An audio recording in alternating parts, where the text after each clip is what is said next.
بسم اللہ الرحمن الرحیم۔ آج 18 صفر شریف 1444 ہجری 15 ستمبر 2022 بروز جمعرات۔ فجر کے درس میں حسب ترتیب ہمارا جو درس ہے وہ والدین کے حقوق کے حوالے سے رواں دواں ہے، اور آج ہم والدین پر جو اولاد کے حقوق ہیں اس مناسبت سے آج یہ ہم دوسرا درس پڑھ رہے ہیں۔ کل پڑھا تھا نا، کون سی سورہ مبارکہ کے تحت ہم یہ پڑھ رہے ہیں؟ آیت مبارک کون سی ہے؟ کل آپ کو یہ بتایا تھا 15 سپارہ اور سورہ بنی اسرائیل ہے، اور اس کی 3 آیات میں، آیت نمبر 23، 24 اور 25 میں۔ تو کل ہم نے جو بات سیکھی تھی وہ ابتدا میں کہ اللہ تعالیٰ ارشاد فرماتا ہے اور تمہارے رب نے حکم فرمایا کہ اس کے سوا کسی کی بندگی نہ کرو، عبادت نہ کرو، اور یہ کہ والدین کے ساتھ حسن سلوک کرو، اچھا سلوک کرو۔ ان دونوں میں سے اگر آپ کے سامنے کوئی بڑھیپے میں پہنچ جائے تو ان کے سامنے اف تک نہ کہو، اور ان سے اچھی بات کرو، اور انہیں جھڑکو نہیں۔ تو یہ باتیں ہم نے کل آپ کو بتائیں، اور اس میں ایک آپ کو اصول بھی بیان کیا، اور وہ اصول کیا تھا؟ کسی بچے کے ذہن میں ہو اف لفظ کے متعلقہ آپ کو ایک قانون بیان کیا تھا، اصول کہ اب کوئی ماں باپ کو معاذ اللہ تھپڑ مارنا شروع کر دے، اف زبان سے نہ کہے، لیکن جوتے مارنا شروع کر دے، ڈنڈے مارنا شروع کر دے، تو اسے کوئی روکنے والا روکے، بھائی کیوں مار رہا ہے؟ تو وہ آگے سے آیت پڑھ دے قرآن پاک کی، اور یہ کہے کہ قرآن پاک تو فرماتا ہے اف نہ کہو، تو میں کوئی اف کہہ رہا ہوں؟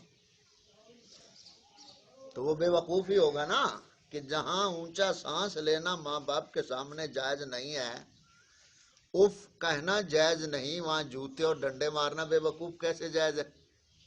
تو یہیں سے پھر حیات النبی عقیدے کی بات آپ کو بتائی تھی کہ شہداء زندہ ہیں۔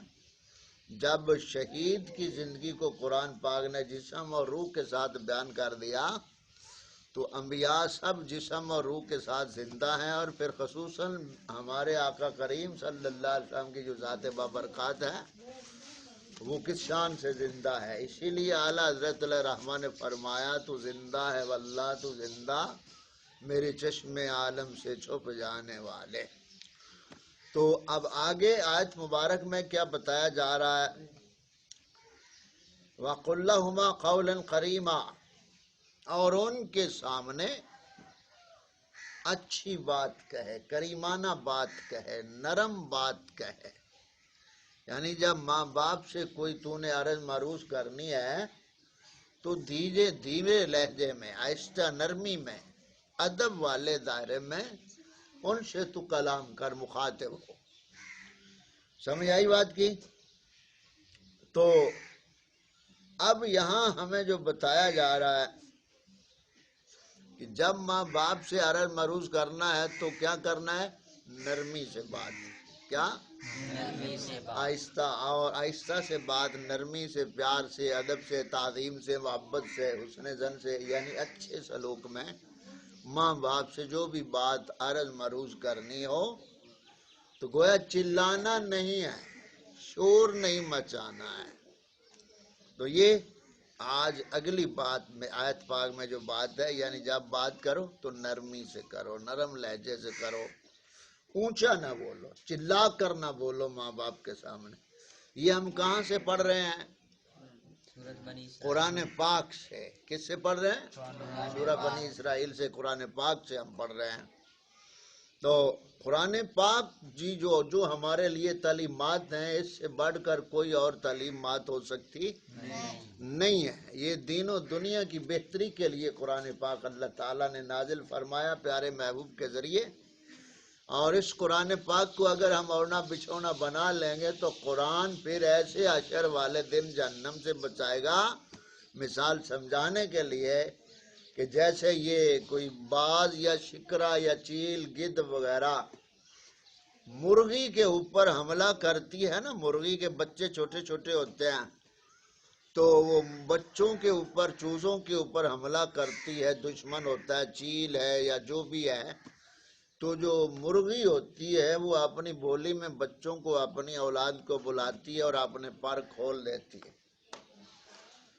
پھر وہ تمام جو بچے ہوتے ہیں اس مرغی کے، اس کے پروں کے نیچے آ جاتے ہیں تو ان کو اپنی وہ حفاظت میں لے لیتی ہے.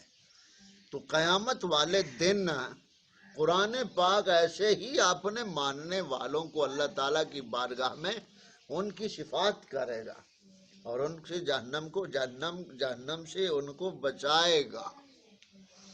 تو آگے اللہ تعالیٰ فرماتا ہے، یہی بات ہم جو ابھی کر رہے تھے یہ بات آگے قرآن پاک میں بھی آگے اسی حوالے سے، وَاخْفِضْ لَهُمَا جَنَاحَ.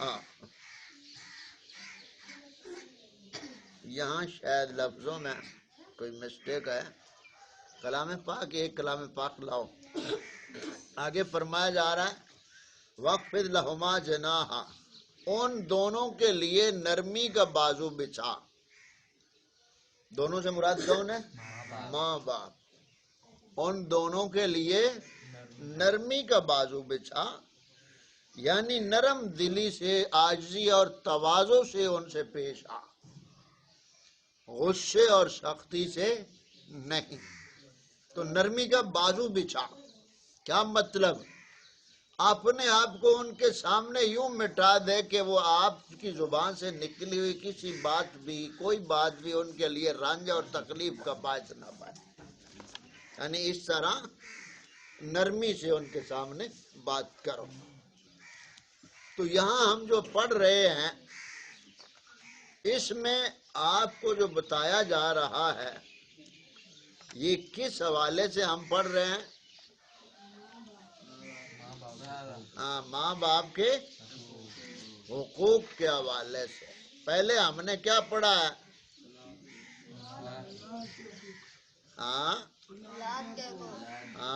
وہ کتنی تعداد میں پڑھے ہیں؟ شاباش. اب ہم والدین کے حقوق کے حوالے سے پڑھ رہے ہیں. تو اس میں ہم نے کتنی باتیں پڑھی ہیں؟ سب سے پہلے کیا؟ جناح الذل من الرحمہ، اور ان کے لیے عاجزی کا بازو بچھا، من الرحمہ، نرم دلی سے. اب آگے جو فرمایا جا رہا ہے وَقُلْ رَبِّ ارْحَمْهُمَا رَبِّ ارْحَمْهُمَا كَمَا رَبَّيَانِي صَغِيرًا، اور عرض کر کے ہے میرے رب تو ان دونوں پر رحم کر جیسا کہ ان دونوں نے مجھے بچپن میں پالا. یہ دعا ہے والدین کے لیے. اب یہاں جو بات سمجھنے کی ہے اس پہ آپ توجہ کریں گے کہ یہاں دعا جو ہمیں بتائی جا رہی ہے وہ کیا ہے؟ اے میرے رب ان دونوں پر رحم فرما جیسے انہوں نے مجھے بچپن میں پالا. وہ اس کو گھر بھیج دو، ان دونوں چھوٹے بچوں کو گھر بھیج دو. یہ جو بول رہے ہیں اب توجہ رکھو، ادھر سیدھے ہو کر بیٹھو. تو یہاں ہمیں سبق جو ملا اس حوالے سے ہم بات قریب لاتے ہیں. پہلی بات یہ ہمیں معلوم ہوئی کہ اللہ تعالیٰ نے اپنی عبادت کے ساتھ والدین کا حسن سلوک کا حکم بیان کیا. کہ جہاں رب تعالیٰ نے اپنی عبادت کا ذکر کیا ہے وہیں والدین کے ساتھ حسن سلوک، نیک سلوک کا حکم دیا. ایک بات. دوسری بات یہ بیان کی کہ جب وہ بڑھیپے میں پہنچ جائیں، یعنی زندگی میں ہوں، زندہ ہوں، دونوں بوڑھے ہوں یا دونوں میں ایک بوڑھا ہو جائے تو ان کے ساتھ کیا کرنا ہے؟ احسان اور ان کے ساتھ اچھا سلوک. اور بڑھیپے میں پہنچ جائیں تو ان کے سامنے اونچی آواز میں بات بھی نہ کر، اونچی آواز میں بات بھی نہ کر. اور اس کے بعد اگلی بات کیا ہے؟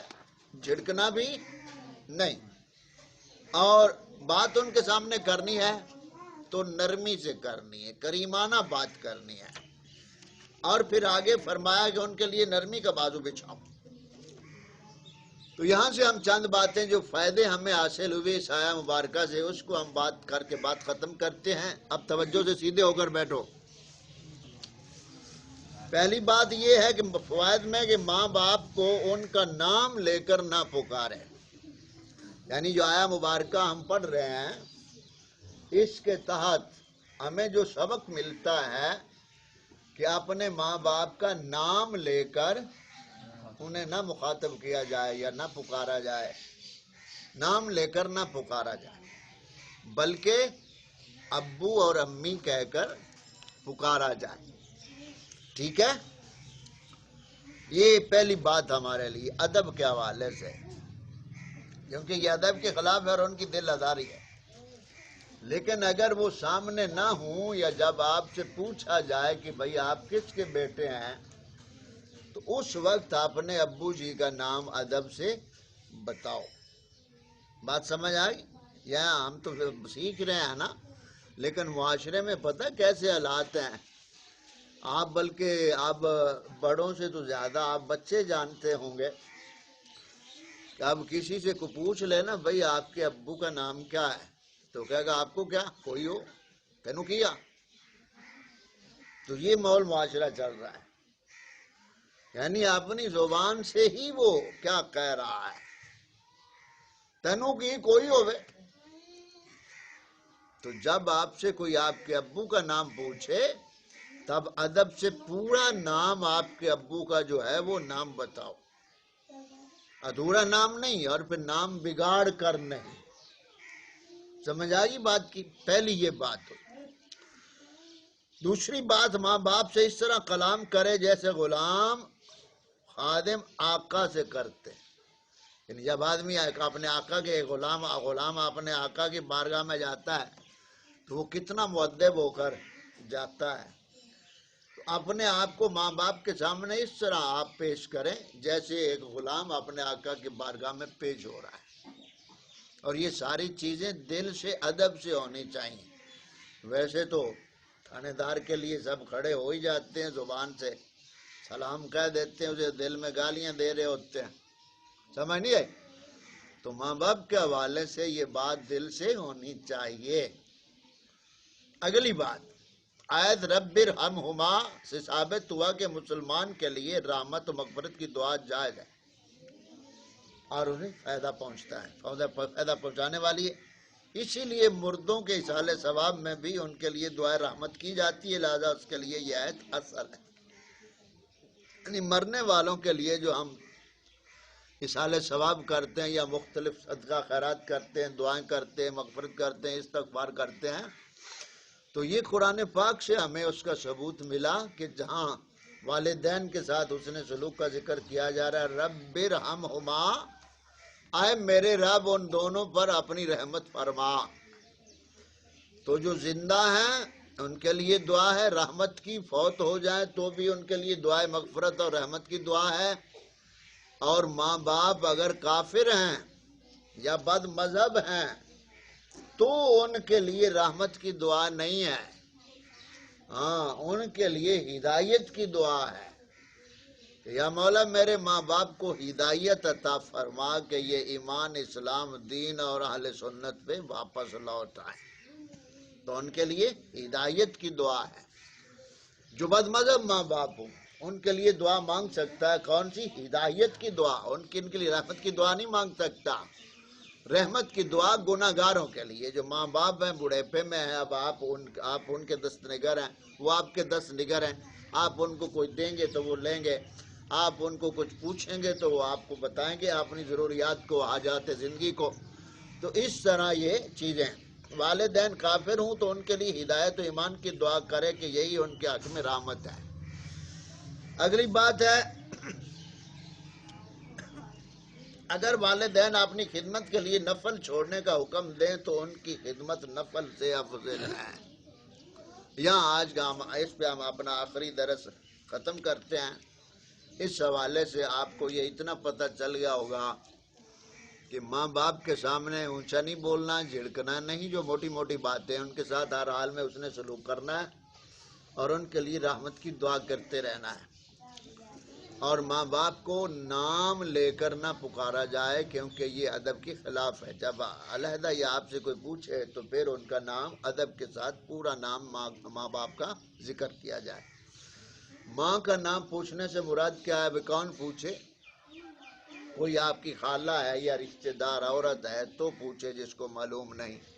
اور اب تو یہ جو اب کیا کہیں، صبح صبح یہ جو کمینے بیٹھے ہیں اوپر یہ موبائلوں اور دفتروں میں کارڈ کے اوپر یا کوئی سم وغیرہ یہ نام کرانی ہو تو وہ ماں کا نام پوچھتے، یعنی یہاں تک یہ لعنت پہنچ چکی ہے۔ بہرحال یہ باتیں بھی ساتھ آپ ذہن میں رکھا کریں۔ تو اگلی بات یہ کہ نفلی کام، بیٹا نفل پڑھ رہا ہے، والدہ نے آواز دے دی، اب بیٹا یہ سوچے کہ میں تو نماز پڑھ رہا ہوں، ماں کی طرف توجہ نہیں کروں گا، تو نفل پڑھنے کی بجائے ماں کی بات کو سننا، باپ کی بات کو سننا اور وہ جو کام کہیں وہ کرنا واجب ہو جاتا ہے نفل کے حوالے سے۔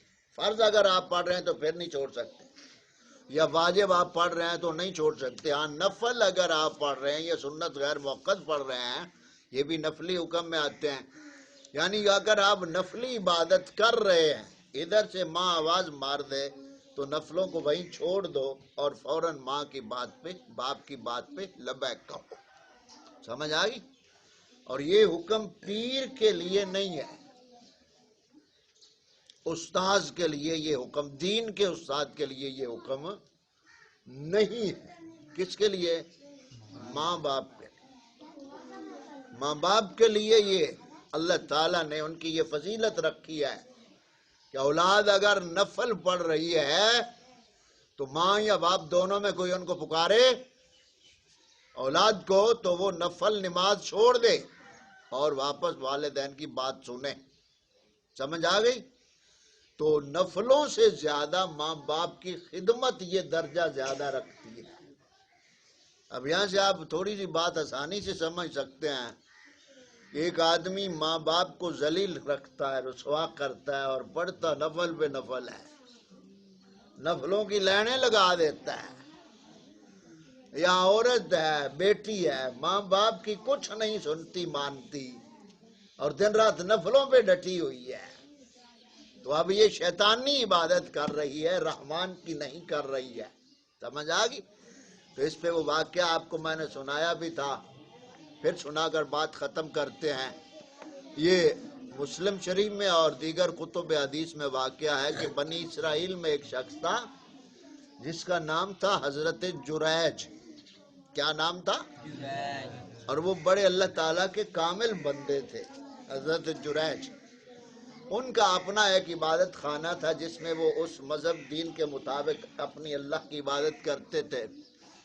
تو وہاں ایک عورت تھی، ایک عورت کو جو حاسد لوگ ہوتے ہیں نا اس طرح کے، پھر یہ پراپوگنڈی کرتے ہیں، حاسد لوگوں نے مل جل کر ایک عورت کو خریدا اور اسے کچھ پیسے رقم دے کر کہا کہ تم جریج کے اوپر الزام لگاؤ کہ اس نے تم سے بدکاری کی ہے اور تیرے پیٹ میں جریج کا نطفہ ہے۔ اب اس عورت کو انہوں نے تیار کر لیا جو حاسدین تھے، تو وقت کا جو اس وقت کا بادشاہ تو اس نے اپنا عملہ بھیجا اور جریج اپنی عبادت خاہ میں بیٹھا تھا اللہ کی یاد میں۔ اب اس سے پہلے جو اصل واقعہ تھا وہ کیا تھا کہ جریج عبادت میں مشغول تھا، نفل عبادت کر رہا تھا، تو آپ کی والدہ آ گئی، والدہ نے پکارا یا جریج، یا جریج۔ اب جریج نے توجہ نہیں کی، اب والدہ کی زبان سے نکل گیا جریج